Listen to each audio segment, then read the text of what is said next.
transformation. Not to put too fine a point on it, the moment we're living through, the moment our historical generation is living through, is the largest increase in expressive capability in human history. Now, that's a big claim. I'm going to try and back it up. There are only 4 periods in the last 500 years where media has changed enough to qualify for the label revolution. The first one is the famous one, the printing press. Movable type, oil-based inks, that whole complex of innovations that made printing possible and turned Europe upside down starting in the middle of the 1400s. Then, a couple of hundred years ago, there was innovation in two-way communication, conversational media. First the telegraph, then the telephone. Slow, text-based conversations, then real-time voice-based conversations.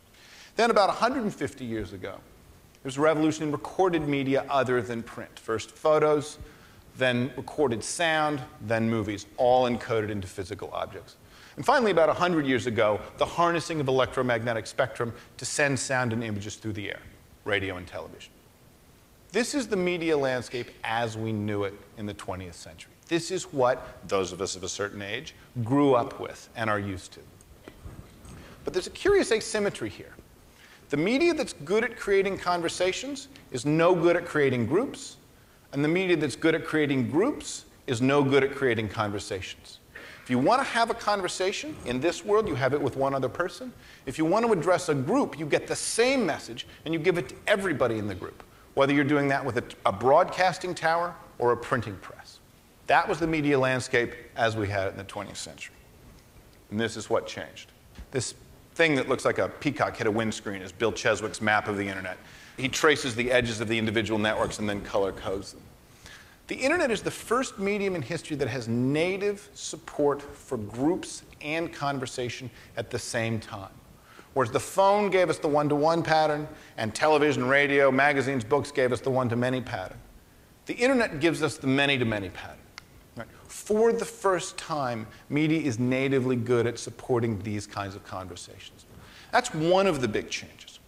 The second big change, right, is that as all media gets digitized, the internet also becomes the mode of carriage for all other media, meaning that phone calls migrate to the internet, magazines migrate to the internet, movies migrate to the internet.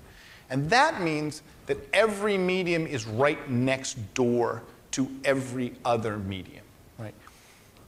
Put another way, media is increasingly less just a source of information and is increasingly more a site of coordination, because groups that see or hear or watch or listen to something can now gather around and talk to each other as well. Right? And the third big change, right, is that members of the former audience, as Dan Gilmore calls them, can now also be producers and not consumers. Every time a new consumer joins this media landscape, a new producer joins as well, because the same equipment, phones, computers, let you consume and produce. It's as if when you bought a book, they threw in the printing press for free. It's like you had a phone that could turn into a radio if you pressed the right buttons. Right?